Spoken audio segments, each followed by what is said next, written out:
Hey guys, welcome back to the I'll Be Stamp channel. It's been a long time since I've done a video on here. Anyways, today I'm just going to kind of do one of those interviews I did with Ted. I think Ted Fishka last around the world through stamps. And today we're going to be interviewing Paul, and he's going to be telling us about Canadian philately and a little. We're going to learn about Canadian stamps. So could you give an introduction, please? Yeah, hi. So I started collecting when I was a kid. I started collecting with my dad, just standard Canadian stamps, and then I took a break for a while, and then when COVID happened, I got back into stamps, and I'd say that I have like four main collections at this point. So just a standard sort of early Canada all the way to like the 1950s, mint and used. I collect them both separately. I also have a specialized collection of the Centennial Definitives, so the Canadian Centennial Definitives from 1967 to 1973. So that's a bit modern, but it has a lot of varieties and errors and all kinds of things to specialize in. Then I have a big collection of Canadian postal stationery, which we'll get into later. And lastly, I have a worldwide collection of rowing stamps because I do rowing as a sport. So I have just a topical thematic collection of rowing. Cool. For a minute, I thought you said rowing stamps, and I was like, "What?" But then I heard rowing, and I was like, "Oh yeah, Could you tell us a little bit about the first Canadian stamp and then the first Canadian stamps after that, or the ones after that? Yeah. So Okay, cool. the first Canadian stamp was the three penny beaver, and that was issued in 1851. Uh, and that was actually the first stamp in the world to depict an animal and not a monarch. And that was the first stamp of Canada. So it was a pretty special stamp, and it's well looked upon, I'd say, in philately. And after that, so there were some more pence issues, so with pennies instead of cents. And then in 1859 is when Canada started using cents on the stamps instead of pence. So then it was more or less the same designs as the pence issues. And then after Confederation in 1867, there were the what's known as the large queen issues, which are Queen Victoria um, in various colors. So that was in 1868 that those started. And then there were the small queen issues, and then so on. It keeps going from there. But yeah, as cool." far as the early Canadian stamps, it was uh, started out with that beaver, and then there were a few other designs within using pence, and then we switched over to cents. And they actually started out imperforate, as I guess most countries, I think. And then the stamps had perforations eventually, and then yeah, we switched over to cents, and the rest is there. So could you let us know a little bit about the? I think is it called the blue nose stamp, right? Or Yeah, yeah, so it's like apparently in the like some philatelists are like it's the most beautiful stamp ever issued. yeah, Can you just let us tell a little bit about that stamp and what are your thoughts on it? Do you think it's the most beautiful stamp and all that? yeah. I think it's a very nice stamping Yeah, that it is. Canada issued. I have a blue nose. If you give me a minute, I can go grab my blue nose just behind me here, and Yeah, sure, that'd be cool. How many do you um, have? How many blue nose stamps do you have? Do you think? mint. I think I only have one, but used, I probably have like three, four, maybe five in total. Because like Cool. used, they're not that expensive. They're about $20 Canadian, which is like Okay. $15 US. So it's really not that bad. Yeah. Um, but there's Oh no yeah. focus. Yeah, it's a really nice stamp. And I actually went to see that was the original Blue Nose, and the Blue Nose boat itself um, is or it was a racing boat, so that's why there's two boats in that photo. or like in the image on the stamp. There's two boats, and so that's what it's doing. It's racing the other boat. And the original Blue Nose, I forget exactly what happened to it, but it no longer like exists. And there's a Blue Nose 2 that they made to sort of carry on the legacy of the original Blue Nose. And the Blue Nose is actually on our 10-cent coins as well in Canada. And that Blue Nose 2 boat is a real boat that is currently sailing in Atlantic Canada in Nova Scotia. Okay. And I went to see it actually just last month. I was in Lunenburg, Nova Scotia, and I saw it in person. So it was really cool to. I didn't have stamps with me, but Okay, if I I was did, gonna ask you any like extreme collaterally. yeah, yeah, that would have been fun. I did think about it. But so like I'll send you like some photos, I think, and you could put those up if you want. Yeah, well, cool. So yeah, it was really cool just to see it in person. And for such an iconic stamp. And I was also at the Halifax airport. They had on the wall there, and I'll show you the photo as well. The Blue Nose stamp as part of like just a mosaic in like just sort of an artsy kind of mosaic thing with the Blue Nose there. So yeah, it's a deeply rooted in the heritage of Atlantic Canada, especially. So it's cool. Why there's they? Also, yeah. I was just gonna say they also made an anniversary stamp, I think, a few years ago for the 100th anniversary of the Blue Nose. I want to say 2 or 3 years ago in I think 2022. I want to say. So yeah, there was a remake of that stamp. Can look it up after and get photos of that one too. But it's basically like a full color kind of version of it instead of just all blue. Okay. Yeah, so it's a nice homage to the original. I know they reissued like some of those the Columbus series of stamps, which are pretty well known. And I think they used some of the ink from the original batch in the reissues, like for the 100th anniversary. I'm pretty sure. And I think I heard somewhere they used the original ink, that's pretty cool. So yeah. Pretty cool. But anyways, yeah, that's cool.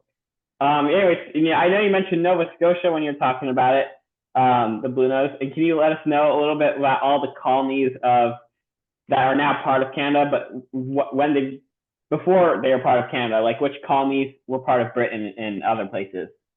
Yeah, so there were well, the ones that issued stamps anyway. There were Newfoundland, Nova Scotia, New Brunswick, Prince Edward Island. So those are all the Atlantic provinces today in Canada.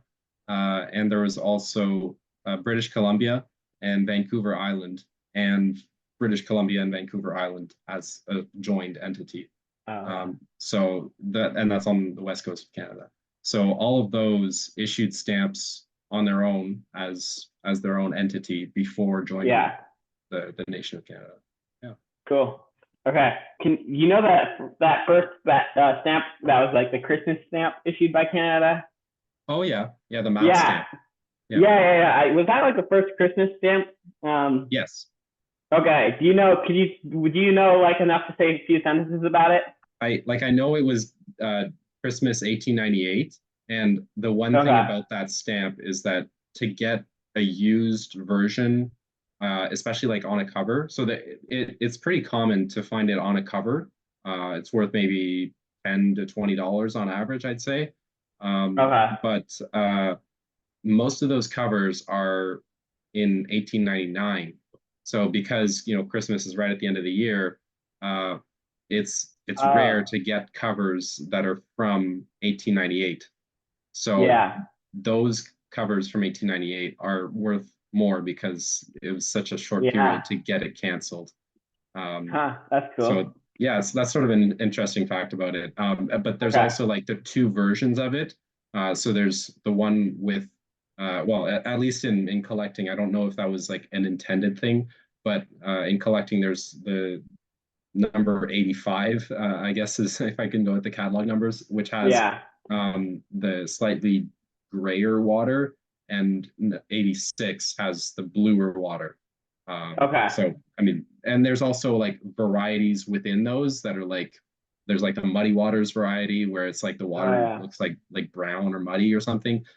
So there's a few, standard like varieties like you would get with any stamp. Um, Yeah. so yeah, it's a really nice stamp, because it's also the slogan on it, what what is it? A Uh, greater empire effort. than has ever been, or something like that. Okay. So it's a really cool like slogan, and it has, all the red from Yeah. the British Empire basically. Cool. Which one's more valuable, the blue water or the black one? Or wait, was it black, blue, and black? Blue and gray. Blue and gray. Yeah. But Which I one think is harder to find?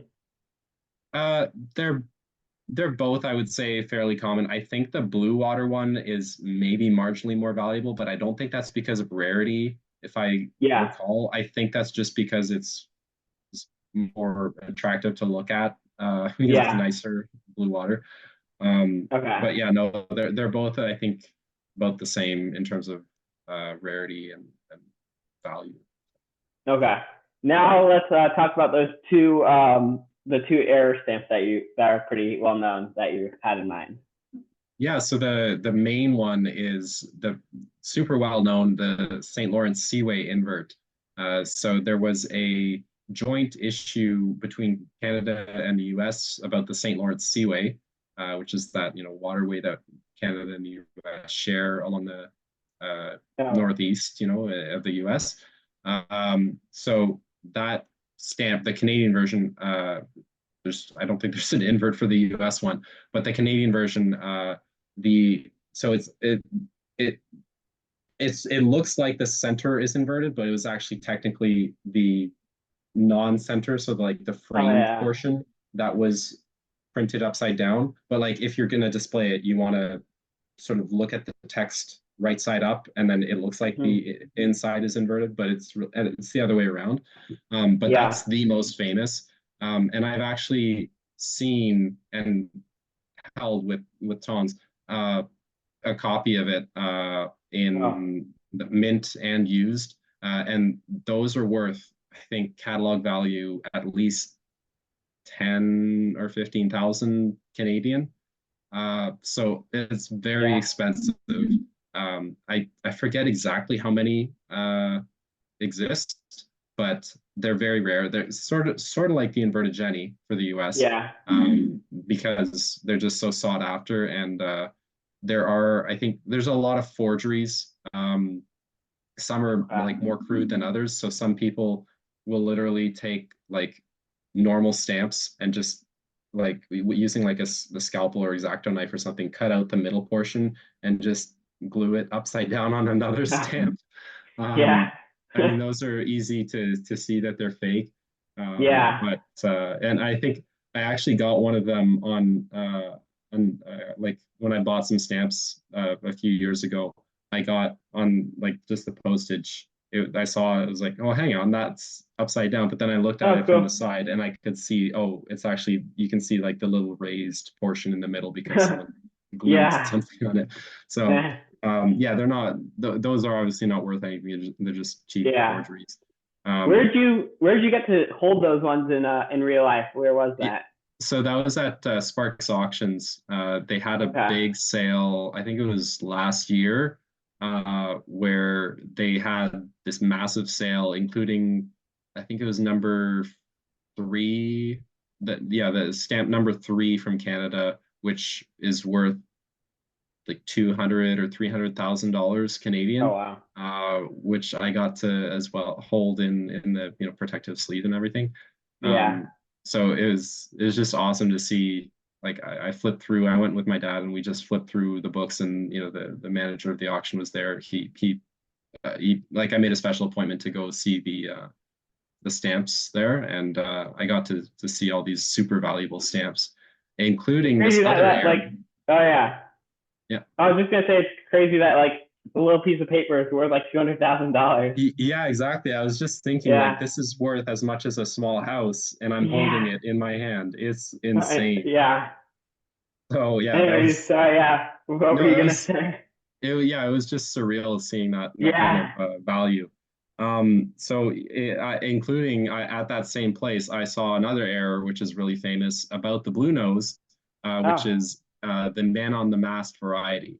So in the blue nose stamp, there's the main ship there, and there's the masts, and there's in the man on the mast variety, there's a little blob that's like right at one of the masts, and it's like it's a oh, constant variety. And just because of where that blob is, it kind of looks like it's a little person, uh, on the mast there. So yeah, it's sort of gained a reputation uh, and some fame. It's not like it's worth a few thousand, so it is obviously valuable. It's yeah. not like super expensive, but it is pretty valuable. So I got to see one of those as well in person. So Do you feel like that was it's the value where you're like hopeful that you may get to own one day, right? yeah, exactly. Yeah, If you save up for it, that's one of those that anyone could potentially save up yeah, for eventually. yeah. Cool. That's cool that you got to see them in real life. I haven't gotten to see any Yeah. like airs like that in real life yet, but one that I'd like to see is like the invert Jenny. That'd be cool to see. Or there's Oh that yeah. one stamp. Yeah, that'd be an interesting stamp. Also, the story behind that is really cool too. Like how the postal, I forget who it was, but like how they found out and they bought a whole sheet of it like right away. Oh yeah. Yeah. Yeah. Yeah, so that's a cool story. Anyways, yeah. So can we talk a little bit about like the postal stationery of Canada? But I want to talk about because I remember you sent me a while ago. And something that I liked a lot was the airplane one or the airmail covers or whatever. Yeah, can you tell us a little bit about the significance of those and really what their role was? Sure. Yeah. So to start off, postal stationery in general is any Yeah. item that has a pre-printed stamp on it that indicates that a specific rate of postage was paid. So it's essentially like having just a normal stamp and sticking it on an envelope, but it's already part of the envelope. So you can't remove it. Well, I mean, you could cut it out, but you can't cut the thing out and then put it on another envelope. Um, so it's the whole envelope is the piece.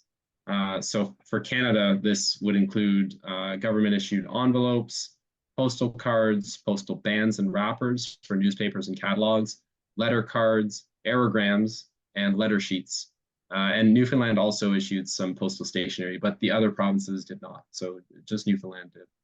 Um, and I started collecting Canadian postal stationery because I first started getting interested in postal history. And postal history in general is it's sort of an umbrella term that includes more than just postal stationery. So, for example, a normal stamp on a postcard or an envelope. And I thought it was interesting because there's more of a story behind the cover than just the stamp on its own. And you could see the sender and the recipient and often postmarks that showed the timeline and the path that it took. So And that I thought that sometimes was Oh hmm? yeah. Or sometimes what I find really cool is like you can like look up online like that address, you know. Once in Yeah, a while exactly. you won't, but sometimes you can. It'll be like an old cover, and you'll be like, wow, like it's interesting holding like a letter that someone sent. Because nowadays everything's so digital, you don't really have that anymore, you know. Exactly. But yeah, In the case of postcards, you can even see the message that was written, and sometimes with yeah, some envelopes, you can see there's still the letter inside that you can still read. yeah. I actually So have one of those. I think it's very old. Like I like it's very like the handwriting is like old school, super cursive. It's pretty hard to read. And I think because I put it on the Discord server one time, and I'm pretty sure like someone was telling me it was about some cotton deal, like selling mm, cotton. And it was pretty old. That was cool. Like when you actually have the letter too, you know. yeah, But yeah, yeah, go back to absolutely. what you're saying. Yeah. Yeah, so eventually I started coming across these envelopes and cards that had a stamp already printed on them. So I thought that was interesting. And I thought it was really cool because the whole item is essentially the stamp, not just the indicia. So indicia is the word for just that little, what looks like a stamp. So the not just the indicia, but the whole thing is the stamp essentially. The whole item is what's interesting and collectible. And I started looking into it some more, and I found all these varieties that happen not because of the indicia itself necessarily, but to changes with the rest of the item. So, for example, different flap styles on envelopes, different envelope sizes for the same indicia, different watermarks, different types of paper, different dyes for the same indicia. So it's just small changes in the dye like you would with a normal stamp. Oh, yeah. So yeah, there's all kinds of varieties, and that really got me into it. I thought it was super interesting, and it was this whole world of essentially postal stationery, but like more organized rather than just having like rates and stuff like that. You can still do rates, like uprating and stuff like that with postal stationery, but it's a bit more structured and closed of a system rather than just like, oh, you took this stamp and this stamp and this stamp and this stamp and you made this combination with it. It's more structured, and you can, there's a clear list of like, okay, they issued this one, this one, this one, this one, just like with individual stamps. Yeah. So I thought that was really interesting. And about aerograms specifically, so aerograms, I don't know the full history, but they started in the 1940s, I think, in Canada, with King George VI was the first monarch that we had with aerograms. And I think we stopped aerograms in, I want to say the 1990s. So I think you can still use them, but I mean the cents on them, like the denomination is like out of date now, so you'd have to add stamps. You'd have to uprate it Oh, to yeah. send it. But the idea with aerograms was that uh, they're so light because they're very thin paper, and you cannot enclose anything in it, so you can't put like a letter or paper or whatever inside it. You just have to write your message directly on that thin paper and then fold it up in a specific way. And then there's flaps that have gum on them. So you just wet the gum and then seal it up. And then the recipient would just open it up and then read directly on that paper. So that was the idea, because it was really just to send a message without enclosing something. So you'd pay that special rate to be able to send it with airmail, because it was So a it'd lot be faster kind of quick, right? yeah, Quick and exactly. So small, Yeah. yeah, it was a lot faster than sending it by boat or something like that. But to be able to send it at that speed, uh, because it's so light, that was the idea. It's just to be able to get just a quick message across. So yeah. Cool, neat. I should know this already, but was Canada under Britain at all? I think they were, or Yeah, so I forget. Canada, it's, I mean, the history of Canada in general, is you could spend a whole like degree learning about that. Yeah. But I mean, there were some parts of Canada that were under the French originally, and others that were under the British.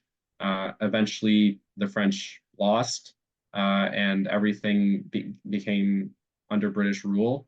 So there was, I'm going to get these out of order, but there was Upper Canada and Lower Canada. I mean, Upper Canada is what we would now call Ontario, well, the province of Ontario, and Lower Canada was the inverse. It was like Quebec.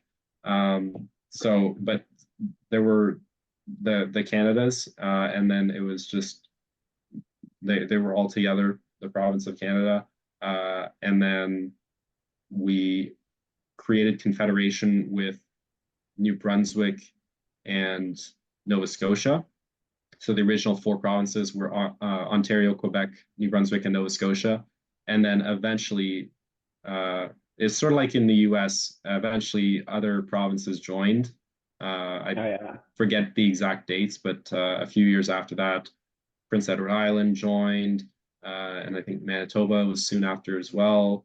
And then, it just kept expanding, eventually. And the most recent change is, so in Canada, we have 10 provinces and 3 territories. In 1999, 1999 was when we had Nunavut was created from the Northwest Territories. So Northwest Territories still exists. It's just they took a big chunk out of the Northwest Territories and created Nunavut in 1999. Okay. So yeah, so that was the most recent change. But the most recent province to join was Newfoundland in 1949. Okay. Cool. Okay. All I that think to is say, that yes, yeah. Canada was under British rule before Okay. we became our own country. Yeah, because I have a few Canadian stamps that have like King George and stuff on them, Oh and it has yeah. a pink, yeah, kind of like So look like British Commonwealth look. yeah, so Canada is still to this day in the British Commonwealth, and we Oh, are a it is. constant. Yeah, we I know I didn't know that. I mean, yeah, I should have yeah. known So that. I think like I kind of yeah. it's in the British Commonwealth, but in the same way that South Africa, Okay. Australia are in the British Commonwealth, India, so even though we're all independent countries, we're still within the Yeah. Commonwealth. But we're Okay. a constitutional monarchy. So the head of state of Canada is King Charles right now. Oh, okay. Was Queen Elizabeth. But we have a prime minister, and we operate with a parliamentary system similar to the UK. But Yeah. so like the UK, we have a prime minister and the head of state, which it's more of a like symbolic thing these days. Like there isn't that much influence. Much like Yeah. in the UK, I think there isn't that much influence of the monarchy. But especially here in Canada, King Charles it's more of a symbolic connection that we have. Okay. That makes sense now. Okay. Cool. Anyways, guys, so that's all the questions I have for Paul today. Thanks for being on the program and talking to us about Canadian stamps. I didn't know a lot about Canadian stamps before this, so that was helpful. And especially the aerograms, that was pretty interesting. And the first stamp of Canada was that has a lot of firsts, and is a notable stamp. I should probably add that to my collection. So anyways, thanks for joining us today, and maybe we'll see you another time. Yeah, happy to join. Thanks for having me on. Thank you. We'll see you. Bye. Thanks.